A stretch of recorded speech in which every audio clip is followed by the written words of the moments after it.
What's up, everybody? What's up? Welcome back to On the Warpath. It's Sanchez 405 with you as always, and it's Warpath Wednesday. But hey, before you get started, if you're new to the channel, make sure you click that subscribe button, hit the bell so you get notifications anytime there's new content posted. And as always, like, comment, share this video out because you know what we do here. We talk about the big, solid W here. We talk about the Washington Commanders all the time, and we talk a little bit of NFL. And the purpose of this is to talk about the Commanders getting ready to go out to Denver this week to take on the Denver Broncos. So, like I said, if you do, make sure you click that subscribe button. Let me know that you're up in here as well. Rich, hopefully we'll get Rich on here in a little bit. Will Dix, appreciate you, brother. One of my favorite people on here. Corey, what's up, man? Big W. That's right. Frost 40 below and 7 Hills lost. Salute to you as well, the Hogs, and hail to the Commanders, y'all. And we're going to get started here in a little bit. But, our Commanders, we are 1-0, looking to go 2-0 for the first time since we had the elite presence of one, Rex Grossman, as a starting quarterback for our team, as he led us to a surprising win at home. Ironically, never mind. Back in 2011 against the New York Giants, which was Ryan Kerrigan's debut. And then a week later, a victory, edged out victory against the Arizona Cardinals. Now, these two games, they were back-to-back at home. So if you want to say the last time we were at home and on the road and went 2-0, it would be back in 2005, I believe. Did I get that right? Yeah, I got that right. I think I did. Yeah, because we started 2-0 in 07. So it doesn't really matter, but y'all get the point. And we're excited because, we played Philadelphia in week 2 of 07. So we're on the road there, too. Well, so that works out, too. Either way, y'all get where I'm coming from, right? What's up, third down? Anthony says, what's up? Another W. Let's see. You can bring it in here to me. Oh, I was going to say, wait, because I am live. Get you a good woman to bring you something to eat when you're working. We love that, don't we? Yeah, last time 2-0 was Rex Grossman. That's right, Abel. And Tim Hightower was the running back. And it was Ron Rivera's first year in Carolina, too. Last time we played these guys, it was back in 2001. Taylor Heineke was our starting quarterback. And this was a game of who really didn't want it. 17-10, we got the ball back. Well, for Fisa, I actually watched that game a little bit. I watched the highlights from that game earlier today. And I'm just like, my God, I didn't even get to watch that game because I was remember, we do live stream, and the live stream going to be back this week, and we're going to do it in 2 different places as well. We're going to do it on the PSF app. I'll show you how to do all that. And then we're going to do it here on the Warpath as well. We'll have George Carmy with us. And also, hopefully, if we get it to work, it's going to stream to his channel as well as we're collaborating with PSF on the app. But we'll also be here. So we're going to make it doubly fun for you guys. And make sure you download the PSF app. And we're trying to get some traction over there. Good content, good upstart program as well. By the way, when was the last time we beat Denver in Denver? The year of our Lord, 2001. It was 3 days before my 11th birthday. I remember that Tony Banks started the game for this. Show you how old Marty Schottenheimer didn't even wear a headset back in the day. He let his coaches wear the headsets, and it was a cold, rain, dreary day. It was Fred Smoot's rookie year. Tony Banks got knocked out. They had to get Kent Graham in there to come and close the game out against Mike Shanahan and the boys. Really, they were supposed to be heavily favored in that game, but we come out there and we hit them in the mouth. And we played some close games in Denver. I was looking at some of the stats earlier. In the 15 games that we've played them, you include the Super Bowl in that, 8 of those games have been decided by 10 points or less. 6 of those games have occurred in Denver. And for a team that's not really used to the elements, and y'all remember back in 2013, we played them. We had a lead on them when Peyton Manning was the quarterback, and then the bottom fell out. So that 45-21 score is a little, I think it's a little deceiving because we did have the lead. D'Angelo Hall, I think, even had a pick six in that one too. Let's see here. What we got going on? We need to get a future to come. Oh my gosh. What's good, Jay? How are you doing? Doing well, and looking forward to week 2 in Denver. That's right. I heard that. Don't want to be the one that breaks bad news, but that's like, what in the world?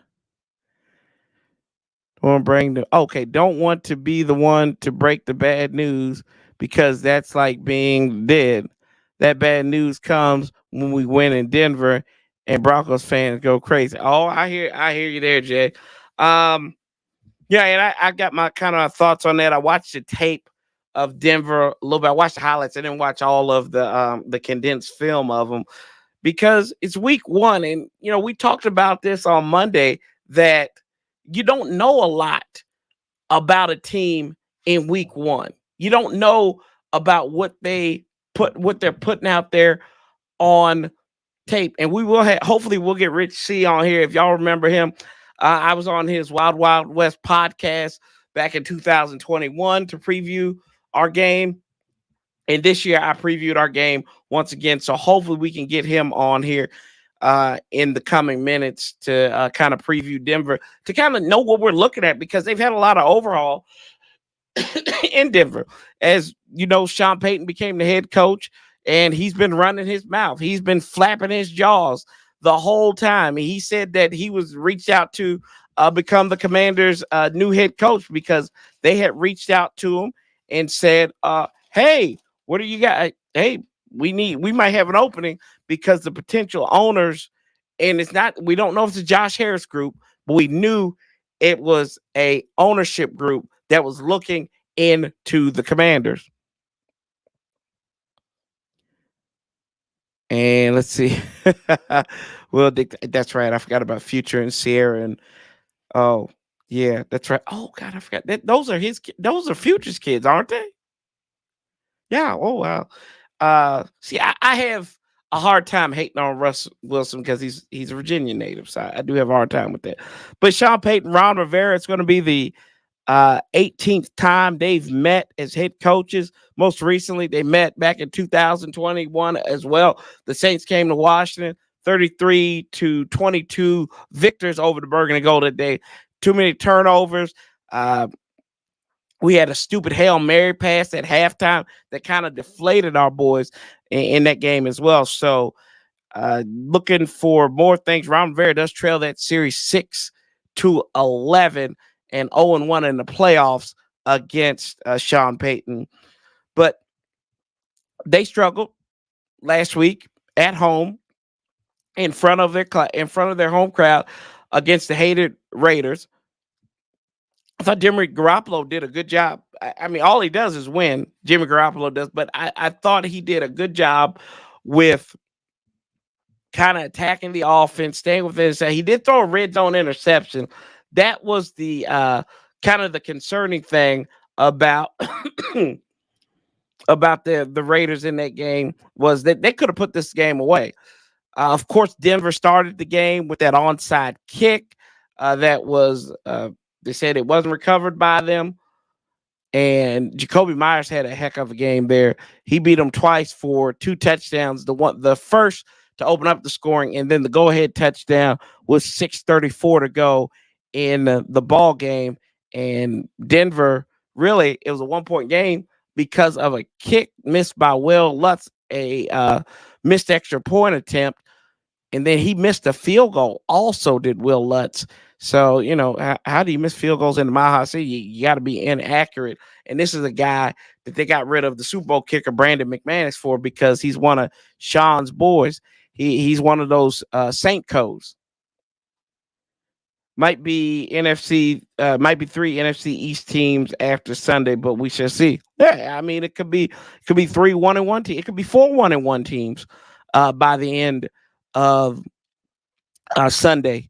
So, we got to watch out. Denver did allow 2 sacks, and they didn't really generate much of a pass rush against the Las Vegas Raiders.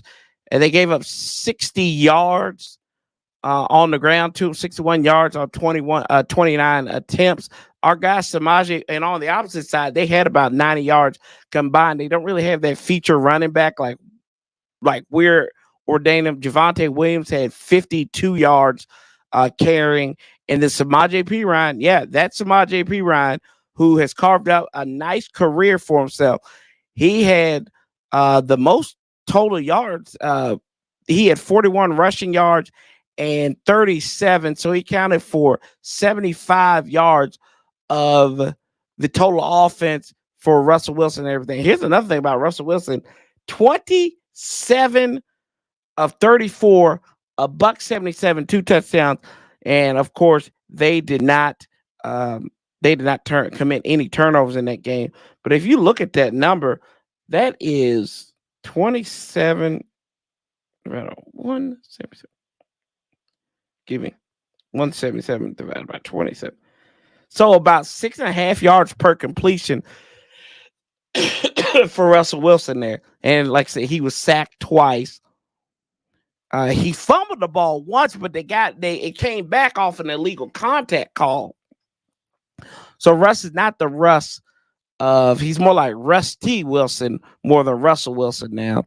So he has some strengths there. And we know that on the defensive side of the ball, they do have one of the best young corners in the game, and Patrick Surtain. And we remember his dad, who was a pretty damn good corner in his own right. But I think PS2 is better than PS1. In this one, Patrick Surtain, who had 3 pass defenses that led the team, and pretty much he didn't really have a matchup with Jacoby Myers, so they kind of let him beat there because he was on Devontae Adams, which he locked up Devontae Adams, who is missing Aaron Rodgers. Also, he did have 66 yards in the game, but he didn't have any touchdowns. He had 6 receptions off of 9 targets. And we will see a lot of different, a lot of familiar faces. Ben Kodwika is on there as a special teams coordinator. Also, we've got Dusty Greg Minuski. They went to a 3-4 defense out there, or maintained that 3-4 defense out there because of the personnel. I wish Mike Shanahan did that when he was in Washington and retained the 4-3 when we had a pretty good 3. That's just bringing up bad blood because I see the Broncos there. But we got Dustin Minuski there. And then on the opposite side, don't forget, Jack Del Rio was the defensive coordinator for the Broncos that first time they went to the Super Bowl, and they got unpantsed. And then they won the Super Bowl the year he got promoted and went to the Raiders as a head coach. Deluche, the tight end, that's what we'll take a look at too here. We'll take a look at their injury report. So Greg Deluche, he's got a hamstring injury. He's a tight end. Frank Clark, the linebacker, he had limited practice here. Jerry Jeudy, working back from a hamstring, limited, but he did play. DJ Jones, defensive tackle, he's got a knee, abdomen issue for cornerback Riley Moss. And then for our boys, Quan Martin in concussion protocol. He did not practice. He's been in concussion protocol since the ball game on Sunday. Curtis Samuel having a hip issue. Guess he caught too many balls. That's why his hips are hurting. He had to actually work. And then you had Chase Young, who is coming back from the stinger issue. And then Sam Cosmi had a shoulder issue, but he's full participant. Terry McLaurin come back from the toe injury. He's a full participant. And I'll be honest with y'all, he's probably going to be matched up against Patrick Surtain the second.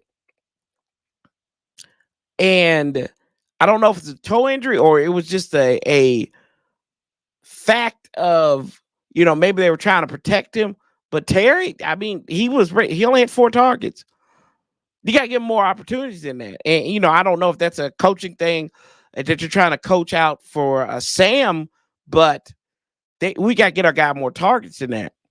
And if he is the leader of this wide receiver core, you got to do it. he's got to be the old safety blanket. Because I'll be honest with you, the tight end pool outside of Cole Turner, who had a catch last week, that ain't working.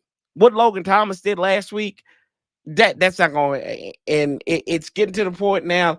I say this about Logan Thomas is the same thing I kind of say about Chase Young, right? When are they going to be healthy enough to play? Logan is playing. Chase isn't. Chase has got to get right. Let's see here. What up, James Flores? Uptown Dre. How you doing, brother? Abel said need to get Cole Turner talk. Yeah, you got to get Cole Turner targets there. Sam, how he did talk to the media today. He's never played in this atmosphere, and it's literally a mile high up in the air. So you got to be conditioned well. Ron did talk in this press conference about he thinks some of the practices where they were going hard, and you got to be familiar with that. Two, Eric Bieniemy played at Colorado, and he went to college. He played against the Denver Broncos, coached against them for the last how many every years he's been out there in Kansas City. So he's very familiar with the regimen that they should be following when you're prepping for the Broncos. So I don't worry about that from a atmospheric standpoint. And, the coordinators will meet next week, tomorrow to talk with the media. So I imagine you're going to hear a lot from Eric Bieniemy. You're going to hear a lot from Jack Del Rio as he gets to return back to his old stomping grounds when he was a defensive coordinator, back when John Fox was the head coach. But like I said, all those guys were gone. Abel asked, can you trust AG versus Denver? I've never had a problem with the chemical compound of silver in Denver. I heard they have a lot of mines up there. No, I know you're talking about Antonio Gibson, but he hadn't shown me that he can be trusted. He hasn't. I told you. When I have my son, right, and I take him up to maybe a commander's camp or something, and maybe Antonio Gibson might still be there. I don't know because his contract runs out, right? I wouldn't let him hold him. Would not let him hold him because I'm afraid he's going to drop him. Jay Black makes up a good point, too. Yeah, they are going to be celebrating the Super Bowl 33 team and be their 25th anniversary. So you're going to see Mike Shanahan there. O'Shea Sharp is going to be there. Maybe Skip or Stephen A will be there with him. John Elway's going to be there. Who else they going to have? Rod Smith's going to be there. TD probably will be there. They're going to honor DeMarcus Ware as well, going into the Hall of Fame. That's kind of interesting. They're doing that before the Cowboys technically do that. But, Cowboys haven't had a home game yet. So, whatever. But it is their alumni weekend. A fun fact, though. Fun fact. We'll be wearing burgundy jerseys there because in part of honoring the past, that Super Bowl 33 team who beat the Atlanta Falcons, I think shellacked them like 33-19 or something crazy like that. They wore their road uniform, so they're going to wear that as homage to them, which that kind of makes you think Denver's had the same uniform since like 96. Great day. Let's see here. Corey says, I think this could be a good game to activate the fullback, get the run game going, get some big plays off of play action. Yeah, I think so. And, I don't think the problem with the offensive line is interior. I went back and I watched that tape, and then I watched some of the all 22 film that folks have cut up on Twitter. Now, I refuse to call it X because it sounds like something that's dirty and we probably couldn't mention on here. It'll probably get us fined. But I look at it, and the guard play wasn't bad. Cosme looked all right. Nick Gates looked okay. Sadiq stayed healthy. He didn't get dinged up or anything. I think the only offensive lineman that went out the game out of the starters was Cosme for a little bit. He was in concussion protocol. Ricky Stromberg came in there for a hot minute, but then came back out. So that's good there. But Charles Leno, my guy. And I like Chuck Leno. I got a T-shirt from Chuck Leno because I won one of his Twitter contests. I think his wife's a wonderful woman.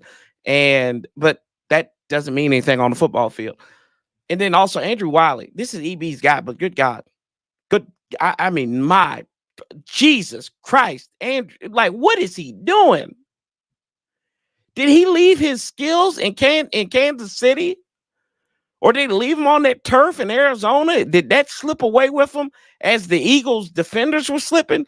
Andrew Wiley, he has played, I don't want to call him trash. Y'all can call him trash. I'm not going to call him trash. He has played close to waste management level, and he could be handled by a sanitation engineer.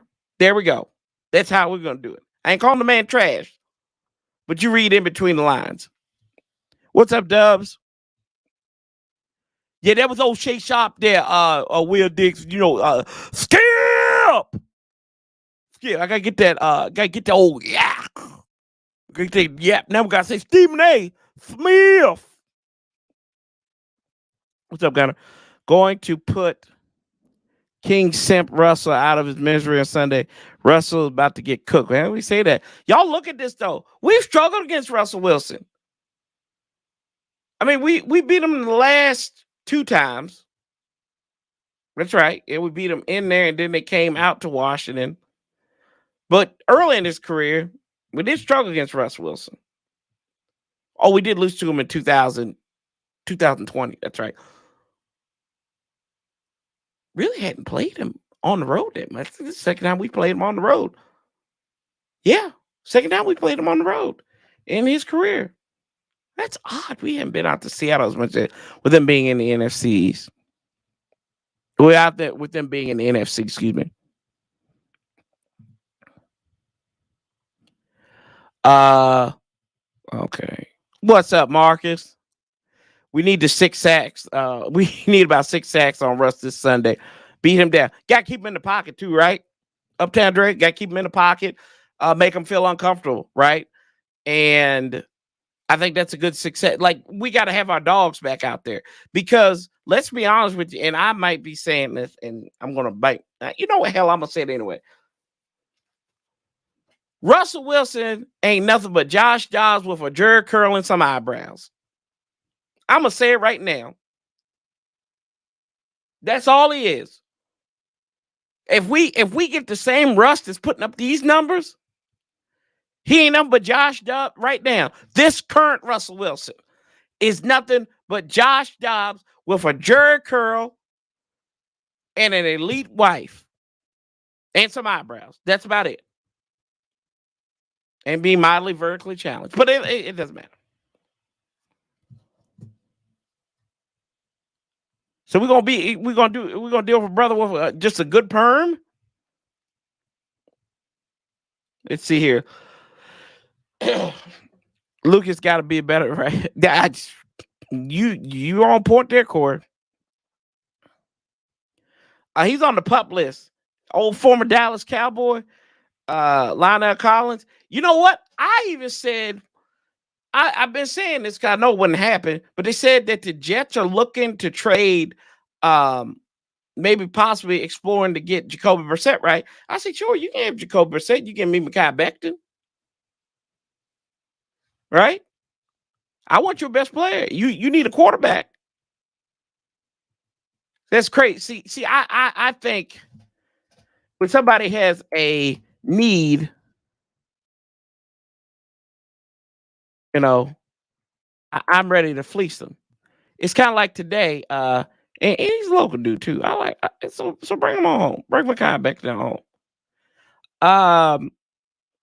It's kind of like, I don't like to be fleeced. It's like I was telling my wife today, right? I don't like to be knowingly fleeced. So, we had a, what was that? A vacuum cleaner? Yeah, it was a vacuum cleaner. So we had a vacuum cleaner salesman come up in here. I didn't know what the hell was going on. And I'm like, what are you doing? What are you doing in my house? Like, why are you selling it? Nice guy, hell of a nice guy. And my wife even said, hate the game, not the player. She's absolutely right. Ain't nothing but a pyramid scheme. So, and this kind of goes back to trading. See, y'all, I always got good analogies for y'all. I'm tired of being the guy buying the vacuum cleaner. I'm ready to sell some vacuum cleaners. I don't care how good it might be or how bad it is. I'm ready to be at the top of the pyramid scheme when it comes to fleecing people. Like we even talk about the Denver Broncos. We talk about the Denver Broncos, so it always brings up ill will anyway, because it begins of the fleecing. When we traded Clinton, we traded for Clinton Borders and sent Champ Bailey out there. You sent a G-damn Hall of Fame cornerback for a here and now above average running back who's not going to make the Hall of Fame, right? Clinton was good. He was good for us. Very good. Wasn't great, but he was good. He had some great moments. And we sent a second-round pick for him. Nobody in the world would do that. Did anybody trade? Did the Jets ship off Revis? When did they ship him off for a running back? For like Marshawn Lynch or something? No. They let him walk out the door. That's fine. But yeah, I'm tired of the guy. I'm tired of people coming in my house trying to sell me a mixed bag of goods and I buy it. I don't want it. I ain't got $3,000 for no damn vacuum cleaner. That's what it was. Yeah. Anyway, let's see. Y'all always know we keep it practical here. Try to at least. Y'all, come on now. Come on. It's Eric Flowers. We don't need no damn Eric Flowers. That's trash, baby. With RG3 Champ Bailey return to Washington, what ex-Washington player you think will return to FedEx Field? Can we get Alfred Morris back? I like Alfred Morris. I like old Alf. Arakpo's been back. I can't really think of anybody that I would. So, y'all, we're going to take a quick stop right here. And we're going to have our guest come on from the Wild Wild West podcast. My guy, Rich, is going to talk to us about his Denver Broncos and how they may cook our Commanders. So, Rich, what's up, brother? How you doing? Hey, man, how you doing?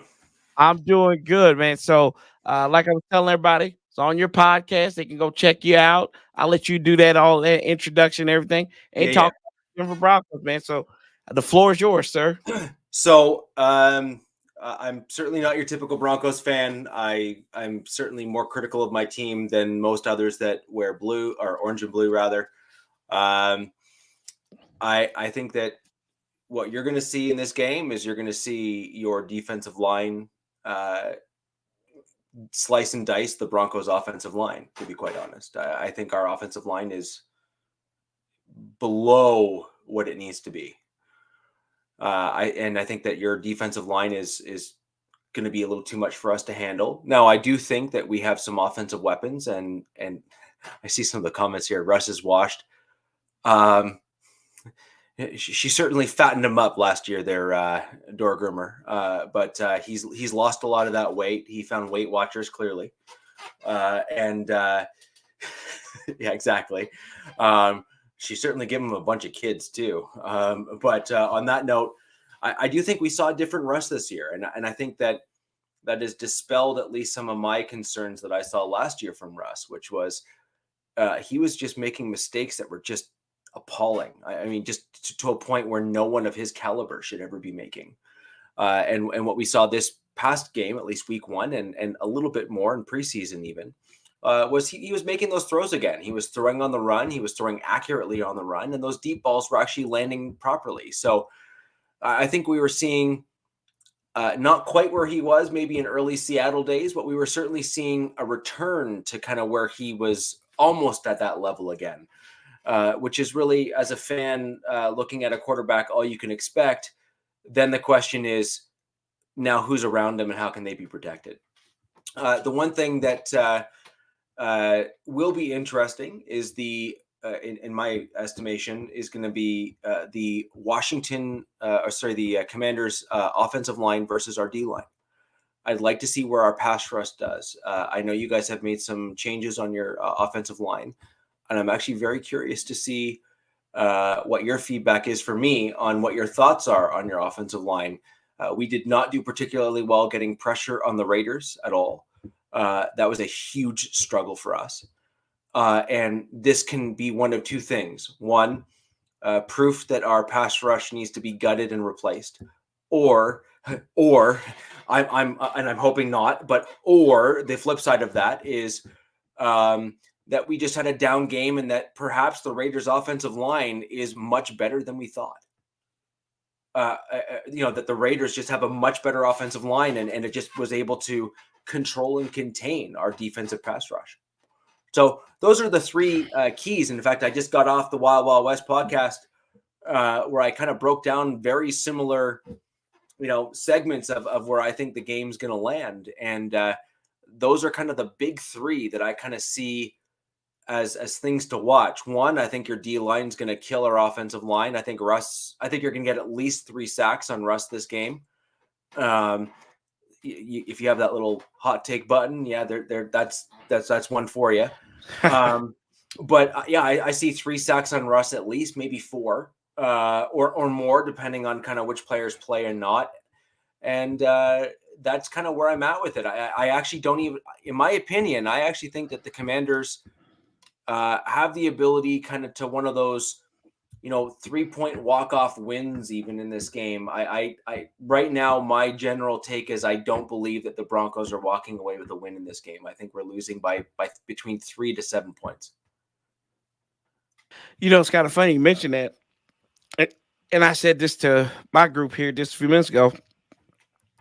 8 out of the 15 games that we've played over the time decided by 10 points or less.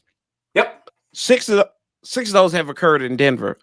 Most recently, our last game, 17-10, back in 2021. I have the hiccup. Sorry.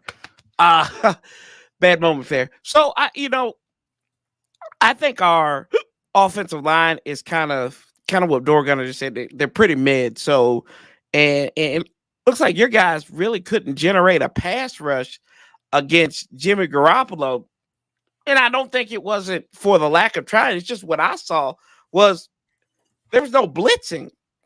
And maybe I was wrong because I watched I watched the very short version of it just to kind of get a feel of you guys. Because like I said, it's week 1. So there's still like installing going on, trying to figure out what team you're going to be. But we think it starts at the top right. And you got the new defensive coordinator, right? Y'all did hire a new defensive coordinator this year. And great week of practice. Yeah. Yeah.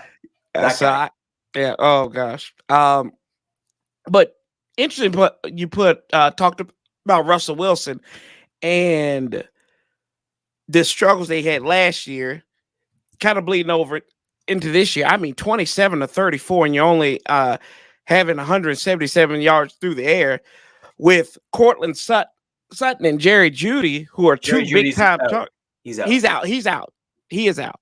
Okay, he's out. Never mind. So you just had Cortland Sutton. Jeudy was not there for the first game. Mm-hmm. He was sidelined. He was kind of at that point of almost playing. Mm-hmm. I do suspect that he will be thrust onto the field the game against the Commanders. So he's a gifted route runner. He has typically done well at running routes. That being said, he has struggled with actually catching the ball. Now, it's not necessarily that he's dropped that many. If you actually look at his overall stats, he doesn't have like the perpetual case of the dropsies. What he does do, though, is he drops the wrong passes at the wrong times in games. So you have the I don't care if it works or not throws, catches those all day long. You have the dude, this is the one game-defining moment that's going to make the difference and kind of set the tone and blah, blah, blah on the turf. And those are the ones that really matter. Those are the ones that those great wide receivers catch, and they define their careers, and it makes them a household name. Kind of sounds like our guy, Antonio Gibson, running the ball, right? He puts the ball on the carpet. He's made a career out of it. I mean, I think he does have either he's going to be running for Jesus or he's going to be a great carpenter later on in life because he knows where the carpet is and where to put his bread maker at there. So I get that with these young guys and kind of making those frustrating plays. They do the amazingly, but they do the simple very bad. Yeah. Yeah. And don't get me wrong, Judy has got several games where you could pull some of the best highlight reel if you really wanted to from some of these games, and you're just like, dang, like that's solid play. That's amazing. Problem is you need to stack those games. You need to have 3, 4, 5, 6. Judy had a really good back end to last season, so there was a lot of excitement with him coming into this year, right? Problem is we haven't seen that same spark and that same piece, and we've seen some of his injuries crop up as well, and that's a bit of a challenge. You need availability as well as the ability to catch a ball in order to be a successful wide receiver in the league, and you need to stitch those two together as well. Ideally, to have an actual career, and that's kind of where we're struggling with him, I think, a bit as Broncos fans. At least I am. And we're starting to see one of my favorite wide receivers, actually, sadly, who's also hurt, who got really badly hurt early before the season started, in Tim Patrick. What's up? This 2 years in a row that he hasn't. Yeah, I got the impression that there was a bit of a fire lit under him where he was genuinely concerned that he was going to be traded. That's the only thing that I really have. He has never really had these issues in his career of getting hurt. This is kind of abnormal for him. However, as you start climbing up there in age, some guys, their bodies just start to fail them at a certain point. And I hate to see it. He's honestly one of my favorite Broncos. He just brings a different level of intensity to the game. And you want guys like that to kind of show other guys how to play. I love the hand just kind of slide. That's fantastic. My wife is an evil woman. No, your wife is great. That's like hand model stuff right there. Right? No, it's not hand model. She brought me a Dallas Cowboy cup, so I won't be drinking out. I won't be drinking out of that. We're going. Get that thing on. I didn't touch it, so that's embarrassing. See, she did it on purpose. Now she brought the right cup. No, she brought both, and then one of them just to mess with you. That's even better. Yeah. We've never met. She can't hear you. She walked out. Oh, I was just going to say that was a highlight reel moment for me. Good job. Highlight reel moment for Rich. So she's giggling over here. I know. I knew she would be. That was priceless. That was great. It was pitiful. Yep. Oh my gosh. But she saved my life in an instance with these hiccups. But we stay on the offense because Sean Payton, what is the feeling of Sean Payton in Broncos country right now? I know it's just week 1, but from the time he was hired to now, I personally think that he's a good offensive mind. He's been one of the better offensive minds in the league. But I do feel like people overinflate him as a head coach, like this elite head coach, because he's had some terrible defenses in New Orleans. I remember there was a streak a year where they had losing records straight up.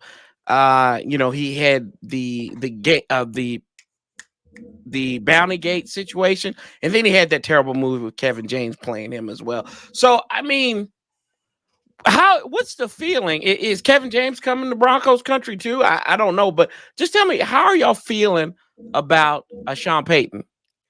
I actually really like him as a head coach. I think he's kind of what we needed. So there's a few different layers to it, and I'll just quickly blast through them quickly just to make sure we get through it and get some feedback from your fans here as well. I mean, obviously you guys don't follow the Broncos like I do, and I can literally blast through this stuff just, Rolodexing it, right? So you have a group of Broncos fans after that week 1 game that will never be happy because it wasn't perfect and we didn't blow out the Raiders 40-0 like the Cowboys did to the Giants, as an example. And they'll start nitpicking every little move and every little play, those sorts of things. I mean, that's obviously the wrong approach. I don't really care who you are. Nobody's perfect. Nothing's going to go perfect. So just stop it is kind of my general take on that. So, those people there, I kind of just shove to the side and say, unless things go 100%, kind of like the Peyton Manning era where you get to like 2 Super Bowls in 5 years and win one, those fans are never going to be pleased. But then there's the kind of more nuanced fans, and I kind of generally put myself in that. And my general take is I call myself a fanalist, is I know the X's and O's inside and out. I can start breaking down schemes live on film. I can start calling stuff out. I will break down your personnel packages during the game as well as I'm watching it to kind of see what we did well against and what we didn't. So you hear stuff like that from me. But there was a few things I liked from him and a few things I didn't. I think Sean Payton uses the 12 and 13 personnel sets really well. I think he leverages seam routes well. I think he has good vision when it comes to certain offensive schemes. For example, leveraging outlet plays for quarterbacks to ensure there's always a way out of pressure when it's there. You saw that consistently in the Raiders game. A lot of other offensive coordinators will sell out certain plays and not give their quarterbacks quick outs to kind of get out of things. And I also think Sean Payton emphasizes the middle of the field, which is where quarterbacks need to start leveraging more. You need to start spreading the ball out both vertically, sideline to sideline, and going right up that kind of middle section of the field. And Sean Payton is really designing routes and designing guys open. Now, where I will agree with you, though, is he is not a world beater. He's not one of those guys that you're going to sit there and be like, no matter what game you have him and therefore you're going to win. Like that's just not going to be the case. And I also think sometimes he does get too cute, where he kind of he thinks he's the best guy and the smartest guy in the room, but then forgets that the other guys get paid too. Like if that kind of makes sense, right? And so, he sometimes finds a guy that kind of has read his playbook just like he's read theirs, except he made the adjustments better than Peyton did, and kind of he gets beat in certain regards as well. And I think he kind of misses those things from time to time. So anyways, that's kind of a couple of the takes there on him. You have a mixed bag at this stage as it pertains to Sean Payton, but I think overwhelmingly, if you're going to look at the odds, like the numbers, you have a good 80-20 that are still saying Payton was the right move. And we are immediately seeing a better version of Russell Wilson this year, in large part, in my opinion, because Russ is being put in check. Guys like Russ, there's different types of dudes, right? Some guys need to be the guy running the show, and they thrive when they're the guy that is exclusively running the show. Someone like Aaron Rodgers seems to be like that type of guy. Okay, he does well when he's that full scale cerebral mind, and that's how he does well, and that's where he succeeds the most. Whereas a guy like Russell Wilson I kind of equate him to a guy like Tom Brady, actually. Tom Brady does best when he's got a coach that challenges him, and he kills it with that.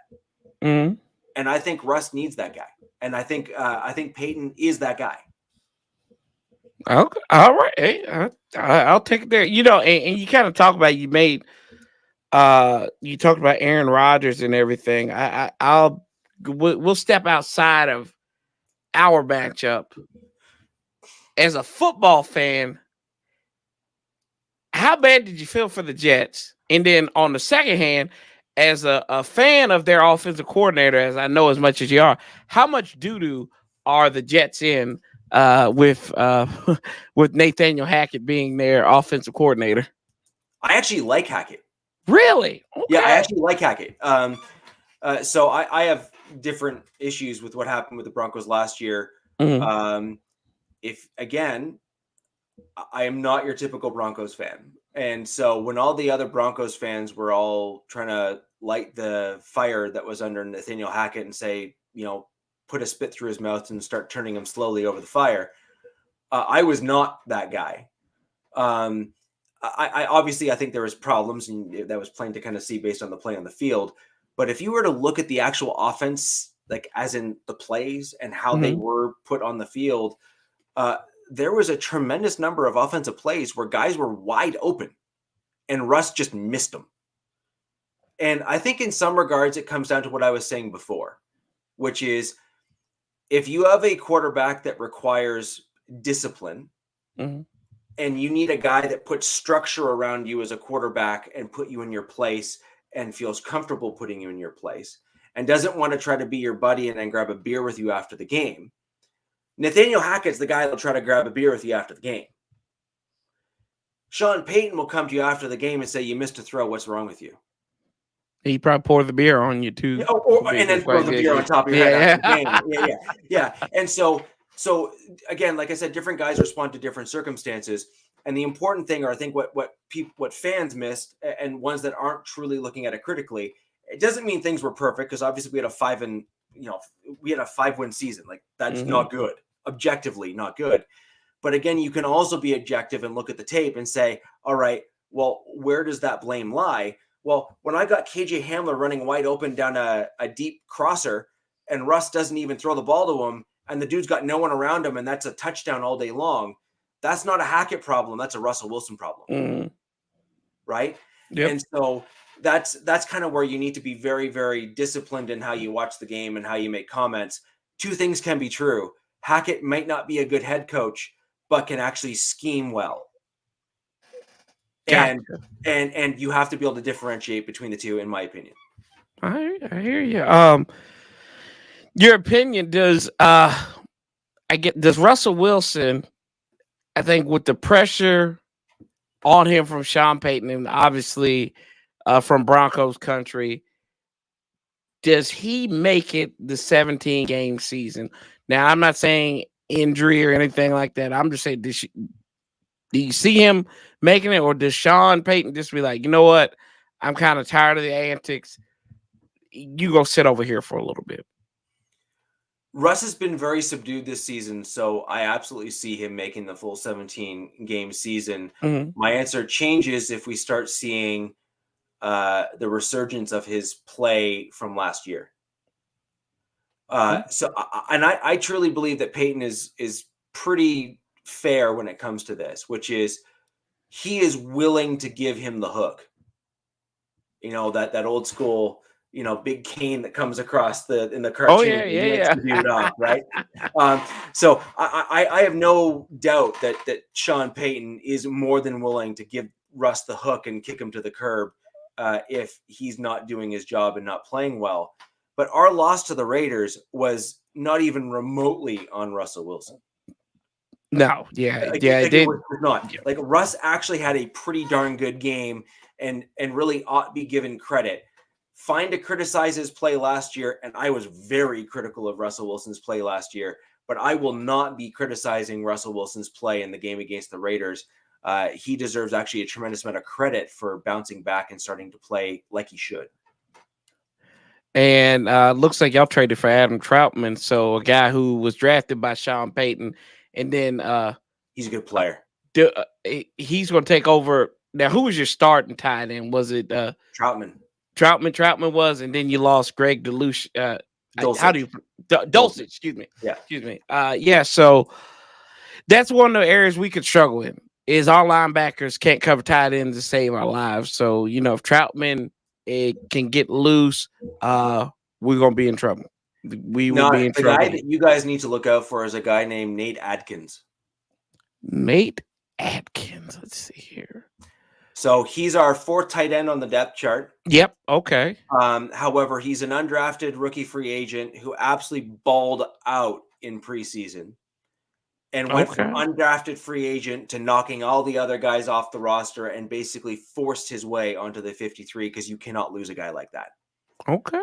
The other thing to keep in mind with Nate Adkins that makes him a desirable guy to move up the depth chart and get more play is in a Sean Payton offense, you need a tight end that can both run block and pass catch. Adkins does both and does them both serviceably or well. And Okay. so he's a guy that I would look out for. And I actually think that you're going to see Atkins be the guy that does the damage, because I think your team's going to focus on Troutman, but I think Atkins is going to be the guy that does the damage, because he's a guy that you're not expecting, and there's not a lot of film on him. Yeah, and Spider Monkey asked a good question too about your run game, and I saw Javonte Williams, Samaje Perine split. Really in yardage wise, well, he's Javonte Williams number one on depth chart. Samaje Perine, I'm just gonna give you this. I love Samaje Perine ever since he was in Washington.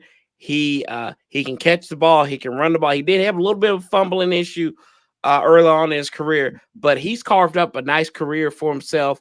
I think this is his 6th or 7th year in the league. We drafted him out of Oklahoma back in 2017, but he had the most all-purpose yards, the combo yards for, I think he had like 75 yards. So talk a little bit about your running game in that running back room. You're going to see Williams probably dial it up game over game, unless he has a setback, at which point they'll kind of invert them again, where you'll end up with Perine with a little bit more and Williams with a little bit less. By and large, all the indications out of Denver right now is that Williams is not only doing well, but doing exceptionally well, which is bonkers to me, because his injury was absolutely horrific from last year. So with that in mind, I think you're going to see a healthy dose of Javonte Williams. I also think you're going to see him start getting more and more comfortable getting hits and contacts and stuff, because, preseason and practice is not game. Right. Right. And so once you start building those up and realize that you're not dying at that point, you're going to feel more and more comfortable getting back into those dead on contact, not guys over, runs that you saw from him in his rookie season with the Denver Broncos. So I could see some of those runs. Perine's another guy. As I said, I loved him as a signing. I thought we did great bringing him in. He's a bruising back, a big dude, and can really cause some problems. But again, a guy that the Commanders, I guess your fan base at least, probably doesn't know a ton about, unless you're like right into the draft, is Jaleel McLaughlin. So you talk about your linebackers. The kicker there will be, can your D-line close the gaps enough to not allow a speed guy to get past them? Because once he hits that second level, he is gone. Like you're talking a 10-yard gain, no problem. He scored a touchdown in each of our 3 preseason games. And for a dude that is 5'8" and somewhere in like the 198 range, like 180 something, 198 range, he runs right up the gut, right through the tackles without hesitation, and does so very well and gets tremendous yardage. Okay. He's a guy that you guys really should be looking at. You saw him near the end of the last game. The offensive line did not block well, so it wasn't a great, sample size in terms of what we've seen from him this year. If we get better blocking and are able to, get him going, he's a guy to look out for. Yeah. It looks like y'all got a nice statement. This is kind of to the liking of a Sean Payton anyway. You got kind of your speed guys, and then you got that one little power guy, kind of like what they had. Darren Sproles.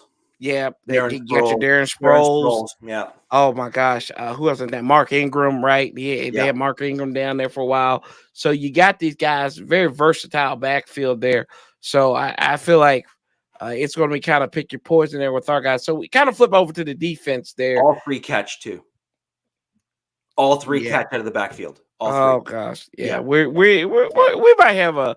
We're going to have to meet you at the point of attack then, if that's the case. Y'all have an excellent secondary, led of course by Patrick Surtain, and Justin Simmons. You got Kareem Jackson in there as well. Mathis starting it for you guys, and then Bassie as the nickelback. I know this might sound like a crazy question, but probably the strongest part of that defense is probably our secondary. Would you agree on that one? certainly have what I would argue is probably our best player in Patrick Surtain. The question then just becomes is whether or not our defensive coordinator is putting our defensive players in the best position to succeed. So what we saw with Vic Fangio and what we saw with Ejiro Evero, oh man, a great. Sad to see him go. He was a great. Where is he at now? Did he not? Did he go? He didn't go back to the Rams. I think he went somewhere else. I can't remember where he went. Because he didn't go to Minnesota. I know that much. I can't remember. He ended up leaving us. Maybe he did go back to the Rams. Either way, he's a great defensive coordinator. I really liked him. I thought he did very well. And it's unfortunate because he where'd he go? Did you look it up? No, I just realized too. I didn't realize that y'all got a retread as your defensive coordinator. Oh, you just picked that up. I just realized it was Vance Joseph. Yes. Oh, so dear Lord. Our former head coach that got fired several years ago. I did make a reference to it because his tagline when he was here in Denver, where he's used to clap and said we had a great week of practice. Like that was literally his tagline. And then we would go out and lose the game, right? So, yeah, so Evero was a great DC, but what they did is they put our players in the best position to win. Like truly put our players in the best position to win. And they put backstop safeties, and they had the two high safety look where you end up splitting the field with the two safeties in the back. And so you were able to kind of interchange your safeties. Just a much better system and better suited to the types of players we had on the field. Joseph likes to go way more in man coverage than kind of a zone. Fangio likes a little bit more of a mixing of a zone, but then he likes using the roaming safeties to kind of bracket guys and do certain things with it. My kicker is, and my thing is, we have a player personnel that was better suited to a Vic Fangio / Evero defense, because Evero was a disciple of Fangio. So Evero worked with Fangio when back in the day, so to speak. So our defenses meshed very well in transitioning from Fangio to Evero. It is not looking great right now. We're seeing major steps backwards in many position groups in our defense with Vance Joseph right now. He's in Carolina now. He's defense coordinator with the Panthers. And he's got to watch. I think he's got a lot of promise. And frankly, if you want my honest opinion, I think Evero, really ought to be given a long, hard look at it as a head coach. Yeah, for a good portion there last year, our defense was better under Evero than it was under Fangio, and I never thought that was possible. Wow. Yeah, so I mean, the dude's legit. He really is. He's legit. But is our secondary the strongest part? I mean, it could be, but we certainly have our best player. I'm seeing Simmons making mistakes from last game, so unless he can clean those up, then there'll be a few big plays that'll probably be had when the ball is thrown his way, and then he'll turn around and get an interception, right? So his stats will look good, but then you'll see certain plays that don't really show up on the big stat sheet, so then they kind of get overlooked at the end of the year when people look at what's happening. And Kareem Jackson has always been, he's that storied veteran. He just always seems to do well, and we lost Caden Stearns. Sadly, he was one of my favorite safeties on the roster. He was a guy that was really poised to take over for Kareem Jackson. And he was a legit ball hawk. He was a guy that we're going to miss dearly on our secondary as a safety there on the other side of Justin Simmons. He was kind of taking over those defensive steps from Kareem Jackson. Okay. Now I'm gonna switch back to because you and I had a fun story that you told me about somebody on our coaching staff that used to be leading the defensive room. Yeah. So our defensive coordinator, Jack Del Rio, was the defense coordinator for 3 years in Denver, and had some good success, mentored Von Miller and everything like that on the squad. So tell me this, tell everybody that fun story you said about how Jack just loves Denver. Oh yeah. So Jack Del Rio actually did enjoy Denver as a whole. Right. However, Jack Del Rio and there is stories you can find where he and John Elway just got at it. And I mean like yelling match, echoing hallway, screaming matches with one another. And obviously two very strong personalities, two, alpha males, if you will, both former players, offensive, defensive guys. So you can imagine you're going to be getting into some heated arguments. And ultimately, obviously, Del Rio left. But let's just say it is not a secret that Del Rio left on not great terms. And I actually expect that what we're going to see in this game here is Del Rio wanting a little extra oomph on the defensive side of the ball to kind of stick it to the Denver Broncos for the way that he was forced to exit the building by John Elway. And I would not be surprised if, you start seeing some chirping occur and you start seeing Del Rio try to hype up his players to, they did me dirty. Let's give it to them.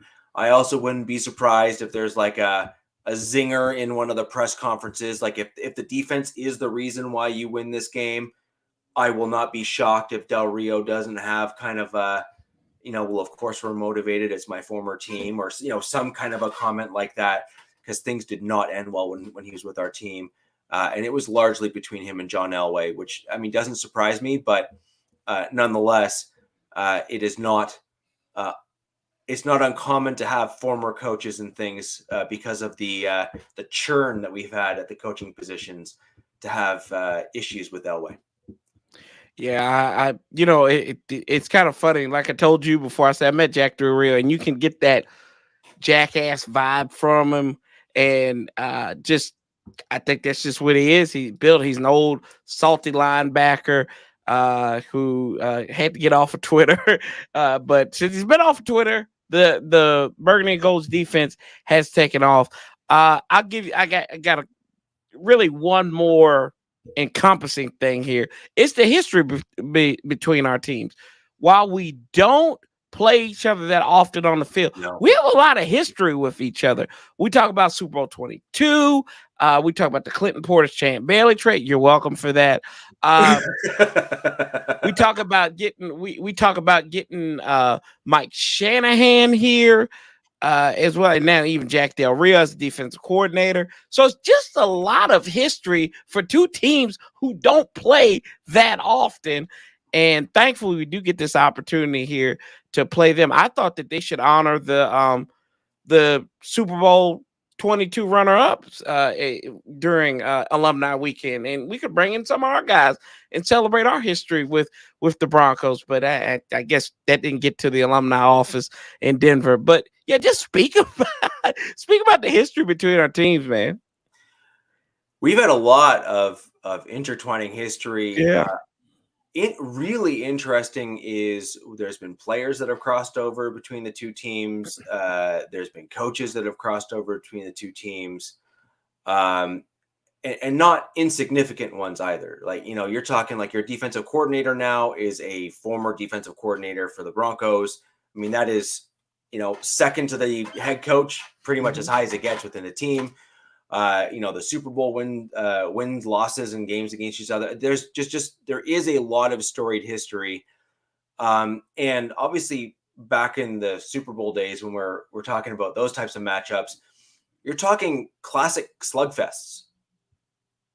These are games that are in the upper echelon of storied games, not just between our two teams, but in the NFL. Mm-hmm. And it's great to see the parity in the league, where you start to see, the Commanders starting to put together kind of that kind of grit again. There was several years there where you guys were not that team, and the Broncos are hopefully going to start getting themselves back to what they're known for. But have struggled obviously in the years past. So we're kind of primed to see at least a lighter version, but certainly a version of it nonetheless of I think a similar type of game where it's going to be gritty, and it's going to be probably not pretty, but it's going to be entertaining to watch nonetheless. Yeah, no doubt about it. I think that kind of like what we alluded to earlier, these teams have played very close games. I mean, you can go back to like with the game in the mid '90s where we went out there and it was like 38-31 at the old Mile High Stadium. I think about our only win in Denver back in 2001, where it was Marty Schottenheimer. We started out with Tony Banks, and I mean, you guys should have beat the brakes off of us, but somehow we had Kent Grand come in there as the backup quarterback, hold on for the win, had a good defensive game. I even think about when Bubby Brister was a starting quarterback for y'all in 98, and he lit us up because our team was just that bad. So it's been wild to say, and I think we've got mutual respect between our two of our organizations outside of the Shanahan stuff, but because y'all love Shanahan, we can't stand him. But that's okay. And I have my own thoughts on that. Actually, I think Shanahan under the former regime that was here in Denver had a lot of support to build the team in the way that he needed in order to allow him to succeed within his system. Yep. If you have an ownership group that doesn't listen to you or thinks that they know better, then they can actually hinder and hamper your success as a head coach. If you can't make moves and shift people around to better fit what you need in order to do some of the things you want to do. And I mean, I think it's a fair comment to say that Shanahan is a Hall of Fame head coach. I think it's just a fact. He's had too much success to not be. And then at some point you then start saying, okay, why were results so starkly different between team A and team B? Ownership. Exactly. Yeah. That's my point, right? That's my point. And then you kind of look at other owners like Robert Kraft, who allows kind of a manipulative kind of head coach who's kind of playing chess when everyone else is playing checkers. And you basically have like a 20-year run where you basically are sitting atop the NFL almost every year. Yeah. Right. And that's just an example of like an owner and a coach kind of meshing. And then you have the exact opposite where you have other teams where it's constant oil and water, or oil and vinegar, whatever you want to call it, where they're just not meshing. They're just not getting together and things are failing. Yeah, for real. Yeah. And Rich, I appreciate the time that you given us, man. Y'all make sure y'all go check it out. His podcast is pinned up top. Make sure you check out the Wild Wild West podcast. It's an AFC West podcast, so you can get educated on there.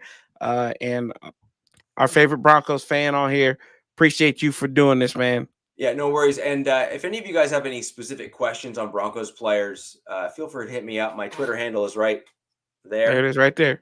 Right there. And so I know, I'm going to know the players inside and out, and I'm going to be bluntly honest. I'm not going to sit there and say that someone's good if they're not. I'm going to tell you straight up. So if you have any questions on the Broncos players, feel free to hit me up. Happy to give you some feedback on them. And the MHRT Network, which is the channel there that's pinned up there, we got shows going around the clock here right up until the game, and each one of them will have some degree of coverage of the Broncos Commanders game. So check them out. I mean, I was on there today, so you get to see me as I talk about our burgundy and gold. We're actually cutting you up as a short and releasing that tomorrow.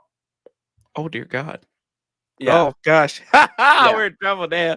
We're in trouble. So you're going to be showcased like front and center. So okay, again, all right, then. Really appreciate. Oh, First String. I was just on there a little while ago. I'm sorry. You had to deal with Toothpick and Sid and Lady A. I'm sorry, they're good people. Like Toothpick. What's the matter with Toothpick? Toothpick's great too. Toothpick crazy. That's all it is. Toothpick, my boy. We know that. Toothpick's great. But again, if any of the other Commanders podcasts are looking for some Broncos insight, happy to jump on. I have mutual respect for your organization and what you're doing as well. Yes, sir. But ladies and gentlemen, I do have to go. You have yourself a wonderful evening, and great talking to y'all. Appreciate you, brother. Appreciate you, Rich. Thanks. Make sure you check out Richie Rich A on the X or Twitter, as we want to call it. But appreciate him and all that insight. And make sure y'all subscribe to his channel if you haven't already. Waterboys Network. Paulie is upset. Get out of here. Shanny quit on us. He came to DC to get Kyle a job. That's probably true.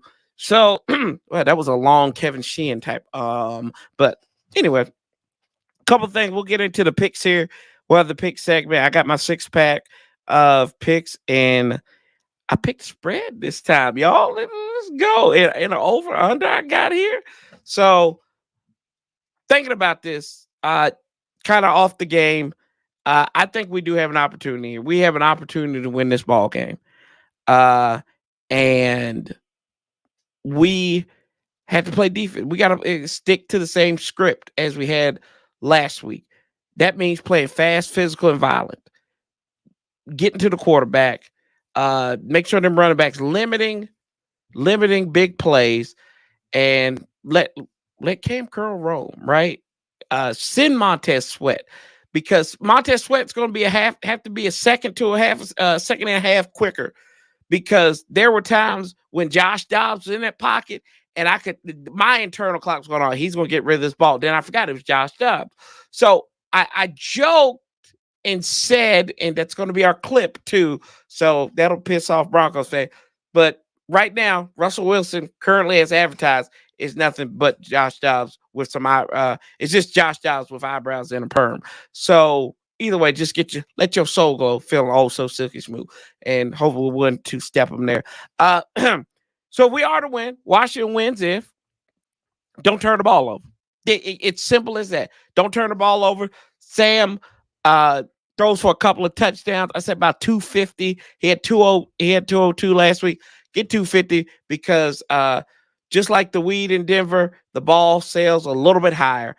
So I think if you get that opportunity, get Terry McLaurin involved in the game, and I think you have an opportunity for victory there. Now we get to the final score. I think it's going to be a low-scoring game. Let's go 17-13 final. Burgundy and Gold gets a touchdown late in the game, and we win it after trailing 13-10. Worried about that altitude. You know what? I'm worried if they don't prepare. I'm not worried about the altitude more than the preparation for the altitude, if that makes sense. Because you got a guy who's been in the AFC West for years in not only Jack Del Rio, who coached in Denver, right? And then you also have Eric Bieniemy, who's coached against the Broncos, played at Colorado. So I'm not as worried about a JBWC as, you might be. Because I feel like if the preparation is right, then I think the players will be right. So I'm not worried in that respect. So, yeah, 17-13, Commanders win. But it could be also flipped, 17-13, Broncos win it. So I don't know. I think it is a legitimate toss-up game, even though we are 3-point underdogs or 3.5-point underdogs. I don't know. But anyway, I've got 6 picks for you all this week, and I put out my full money line picks tomorrow, where I think I didn't do good last week. It was pretty bad. And I think the Jets and the Bills, they were the ones that killed me at the end. So let's do this. Let's see what Corey did last week. And I'm sorry, I'm pulling Eric Bieniemy on y'all and speaking in the third person. Well, Corey thinks that Corey can do this. And y'all make sure, if y'all new in the building, y'all make sure you click that like button so you can let's get to the algorithm and all that good stuff. And where am I? My community tab. Your channel. And make sure you share it out. Make sure y'all do go subscribe to Rich. Rich is good people, man. Let's see. Community. So this is how bad I did. Okay, so got the Commanders game right. Chiefs screwed it up for me. The Bengals screwed it up for me. Jacksonville did good for me. Kirk family member did bad for me. Not good right now. I think it's 2-3. 49ers. I told y'all to take the Niners and those and to cover that 2.5. Ravens, yes. The Bears went on a whim. They disappointed me. The Broncos didn't do it. The Eagles barely did it, but they did it either way. The Chargers lost to the Dolphins.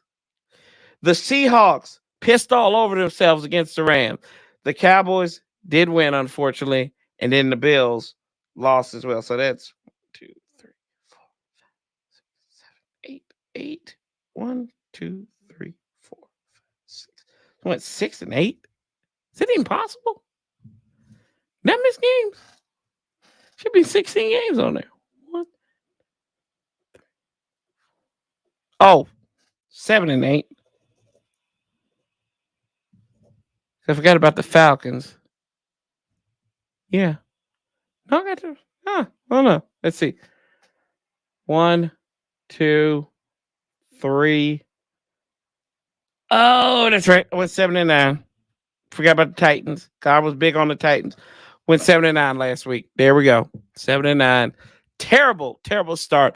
But we look to bounce back. And as Donnie McClurkin says, we fall down, but we get back up again. Because we get back up again. Since we did them a favor last year, maybe we get Sertan and for Antonio to get that. Well, that'd be great, bro. That'd be great. That I would take that in a minute. But they have to send us a second round draft pick as well, too. So I take that. Might have to trade Brian Robinson for him, but either way, I'd do it. Either way, it didn't matter who it was. Anyway, got my picks here. Minnesota at Philadelphia. Philadelphia -6 against they're 6-point favorites against the Vikings on Thursday night. I know it's Thursday night. Might be an ugly game. Vikings lost to the Bucks. Philadelphia, close, ugly game against the Patriots. They were able to come back in that one. Now listen to me. I like Philadelphia because I don't trust Kirk Cousins on the road on a nationally televised game. And it's a night game. I will take the Eagles, and I'm taking I'm going to take those 6 points as well. The Jets go to Dallas. Too good defense. The Jets 9.5-point underdogs in this one. I don't know about that. I don't know. They got the good offense now. They got the good offense. I get that. But I don't really think that the Jets are that good of offense. This one feels like a sucker to me. I feel like it could go completely in the wrong direction. But for some reason, I'm taking the Jets +9 in the hook on this one. San Francisco, LA. I like the over 45. I mean, the 49ers could probably hit that themselves, scoring 30 points against LA, and then, maybe giving up 14 against them right there. That'll get you to about 44. So maybe they get a field goal. Let's say they score 37, right? 37-14. That'll get you hit the over right there. So even if it's a blowout, I do like the 49ers and them on the over. Arizona is hosting the New York Giants. Giants are 6-point favorites. They got shut out last week. They've been embarrassed. They've been drugged through the mud. The Cardinals have new hope, right? They've got new hope against how well they played against us. Jonathan Gannon, very familiar with them, hasn't lost to the Giants as a defense coordinator in Philadelphia. That changes. Give me the Giants. Give me the 6. I think they win it out there in the desert by 7 points. I like Tennessee and the Chargers. Chargers lost at home. They go to Tennessee. They're 3-point favorites on the road in Tennessee. Come on now. Titans ain't that bad. They lost by 1 point to New Orleans Saints, and they screwed us that way. I'm going back to the well with Tennessee. Give me that +3. I'll eat it. Pittsburgh is hosting Cleveland after getting embarrassed against San Francisco 49ers. They're 2.5-point underdogs. Give me the Steelers +2.5 right there. So I'll give you Philly -6, the Jets +9 in the hook, over 45, San Francisco at LA, and then -6 for the Giants against the Cardinals, +2 in the hook, Pittsburgh, and on Monday Night Football at that, and then Tennessee +3 against the LA Chargers at home. What's up, Steve? How you doing? Let's see who y'all got here.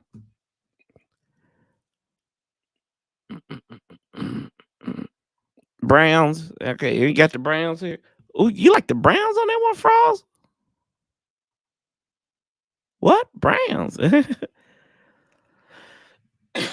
I like the plus. I like that +2.5. Doing good, Steve. Doing good, man.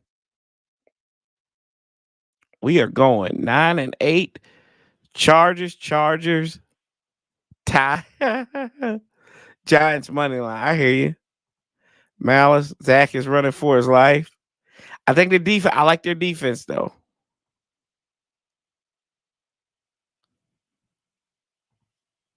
-6. You say Philly -7, so I'll take that 6 there. I'll eat that. I will take it.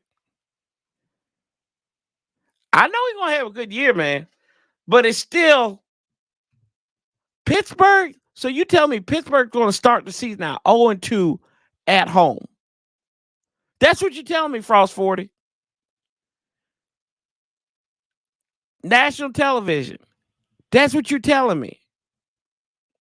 That they're going to start 0-2. I just don't see that. I don't think Mike Tomlin's boys going to go down like that. Damn, dude. Damn. I don't know. But yeah, y'all. We'll be back here next week. So now I'll show y'all this. The PSF app is now available on Android phones, right? So what I'm gonna do, right, is I'm gonna do a drawing. So everybody who comes over from On the Warpath, right, and goes into the PSF feed, follows me at Sanchez 405 on there. I'm gonna put you in a raffle for a $20 gift card to the NFL shop. And this will run through the end of the month. So we got good 17 days left. Am I doing that right? Yeah, we got good 17 days left at the end of the month. So on the 30th, we'll do that. So y'all make sure y'all go to the PSF app. And how can you find it? You type in PFF Sports, y'all sign up. And you also get another bonus with that too. Let's see here. When you download it, so you have to create an account, of course. And you go here. So it's going to be this PSF app. And you can see it. You create the account. You find me. Find a picture of me right here, my account. And you follow me. And y'all let me know that you follow me. I will I'll put your name in the drawing for the NFL gift card. So $20 gift card for the NFL shop. Just one. Just giving away one. But y'all will get put in a drawing for that. So y'all make sure y'all check it out. Frost probably don't believe PK. Y'all are wild. But yeah. And y'all can go join the Washington Commanders fan group too. That's right here. And all the other sports fan groups as well too. And you can start the conversation there. We got about 700 people in the Commanders chat and get that active and going as well. So y'all make sure that's the PSF app. It's on Android. It's on Apple Store as well. So you can go check it out. And like I said, just let me know. Let me know you're following me at Sanchez 405 on there. And then y'all know, follow me on Twitter and all that good stuff. Brown's going to win that division, bro, or hurt O-line is the O-line. What's up, Jairus? You about to DM me on Twitter? You better, bro. You better give me some pics on there. Um, yeah, but hey, big one coming up here.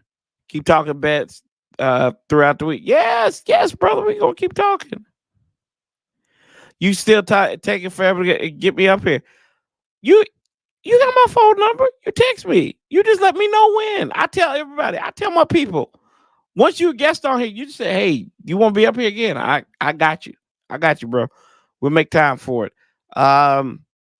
Seriously, I'm serious. Just shoot me a text and we'll work it out. We'll work the details out. What you doing Monday? What you doing Monday? You want to come on Monday after pill?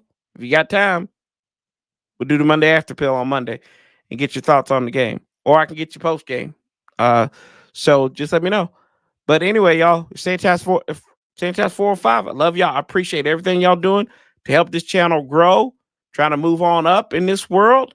And make sure you see some of the shorts. Maybe might do another prediction thing on Friday. Not sure, but got some more things, more content coming always, and hopefully getting some guests on here. But till next time, y'all, I'm Sanchez 405. We keep that same damn energy. We outlast the bastards together. Until the next time, love, peace, and hell. And somebody, please get my damn theme music wherever it's at. Shout out Deion Sanders.